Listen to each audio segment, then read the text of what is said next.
So I remember the first self-help book that I read. It felt like every answer to my problems was in the book. It felt like I can just control everything that was going on in my life. Fair enough, I picked that book because at that time I had so many negative thoughts in my mind, to the point where I would just criticize and condemn myself on every single situation. But after I started reading that book, I started becoming aware of my thoughts and changing them with more positive ones. What a beautiful experience it was. The book is called The Power of Your Subconscious Mind, written by Joseph Murphy. So reading book is a very great experience, and since the past year it has become my main goal to read daily, to learn more and advance my knowledge. So this year I've read 30 self-improvement books so far, and these are the lessons that I've learned from the process. I'm making this video so that you can learn from my experience, and whether you are a beginner or an advanced reader, I'm going to be talking about what you should expect when you start reading, what the best way to read is, and what you can do to retain the information that you get from the books that you read. Alright, first thing that I've learned is you should have a goal in mind. So first time I read a book, other than story books that I used to read when I was a kid, it was a book called Don Quixote. I read it in the translated version to my own language, Amharic. So I was 11, 12 years old when I read it, but I just read it because my aunt gave it to me, which means I had no goal in mind. I had no reason to why I should read that novel. And guess what? Because of that, I didn't even finish the book. So there's this particular study on students, and they found that students who had personalized goals read 35% more minutes per day, read more difficult books, and had 4% higher literal comprehension scores than students without set goals. In my case, when I read that novel, I had no goal in mind. As I told you, my aunt gave it to me, and because of that, I didn't finish the book. So what I've learned that I want to tell you is that if you want to start reading a book, you need to have a reason to why you should pick that specific book. Is it because you want to solve a specific problem, like fixing your mental health or quit negative thinking, like I did? Or is it because you want to become more disciplined? Like if you have that target inside your mind, it's going to be so much easier for you to pick the right book, plus to start it and read it to the end. Alright, that's the first thing that I've learned.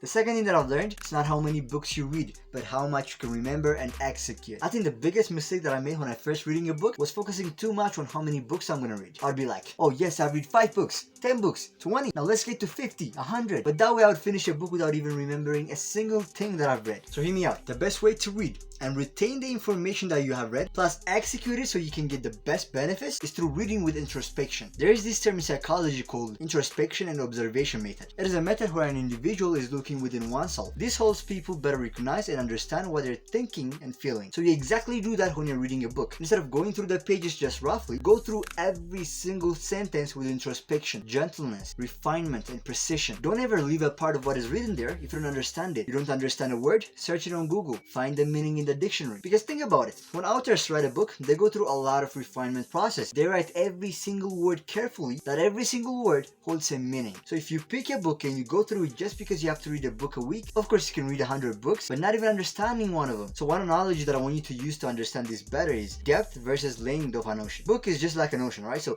the ocean has length and depth, right? So the depth is you going deeper, you getting to the core of the ocean, and the length is just going through the surface of the ocean. So when you read a book, you should focus on getting deeper, not farther. Forget about how many you read, but how much you can understand. And in order to retain the information that you read, make your own notes. So the way I read is, while I'm reading a book, I highlight on the book a part of it that I want to remember and I think is essential to go through it again. Whether it is a physical book or I'm reading it on my phone, I just do that. And then the next day before I read that book, I go through the highlights and I make my own notes in my own way. This is gonna help you make the information that you read really sink into your mind, because you're not only reading, but also you're expressing it in your own way. That way it's gonna be a part of you. Alright. Third thing that I've learned, read multiple books at once. One of the biggest reasons that makes you not finish a book that you have started is because you get bored at some point. And when you get bored of the book that you're reading, it's gonna feel like work when you try to read it. And that way you're not gonna enjoy the book. And if you're not enjoying it, you're not gonna retain the information that you read. But if you start reading 2 to 3 books at once, when you get bored of one book, you get to another one. And that way you're not gonna make an excuse not to read because you're not in the mood or you're bored. Alright, for the lesson, you don't need to read the whole book. Sometimes you don't need to waste your time reading everything in a book. Some authors write a book in context of also beginner people and the thing that they're writing about. So if you're an intermediate or an advanced person, the thing that you're reading about, you don't need to read about everything that you already know. Not to waste time, just skip some part of the book and get to the point where you can learn a new thing. And that way you're gonna save so much time. And by the way, speaking of saving time, I think sometimes introductions, they're not really important. It's not really essential to go through that 10-20 pages of introduction. Just go to the first chapter, save your time, start highlighting, start taking your notes, and start actually learning. Alright, the fifth thing that I learned, you need commitment. At the end of the day, there's no technical way of reading that's gonna make you obsessed with reading and make you a great reader. If you wanna be a good reader, like just the way we talked about, you need to commit. Not only to reading, but also to learn how to read. I've seen some readers in my life that always hold a book in their hands, but year after year, they're the same person. And that's not the goal of reading. That's not the goal of self-improvement. Self-improvement is meant to improve your life. And if you're using book as one of your tools to level up your life, you need to do it correctly. Get disciplined, commit to a specific Take time to read and also commit to learning how to learn, and that way you're going to transform knowledge into action and you're going to get tangible results. Comment down below, what is your favorite book? I want to know. Any recommendations? Thanks for watching. Ciao.